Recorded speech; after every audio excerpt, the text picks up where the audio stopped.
تابعوني النهارده عشان هنتكلم عن انيميا البحر المتوسط، اسبابها وازاي تعرفي ان ابنك عنده انيميا البحر المتوسط وازاي تعالجيه. اول حاجه معانا هي اسباب المرض ده.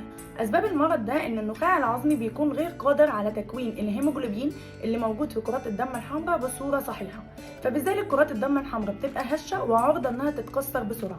طب ايه الاعراض اللي لو لقيتيها عند طفلك تبداي تشكي انه عنده المرض ده؟ اول حاجه ان الاعراض بتبان عند الطفل بعد عمر ال6 شهور. قبل ال6 شهور الحمد لله الاطفال مش بتعاني من اي حاجه.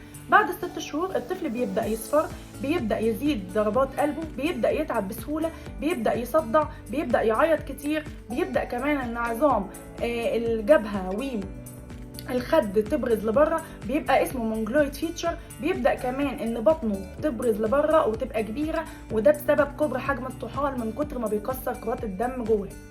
اول حاجه في العلاج ان الطفل ده بيتنقل له دم بصوره مستمره، كل 4 أو 5 أسابيع بننقل له كرات دم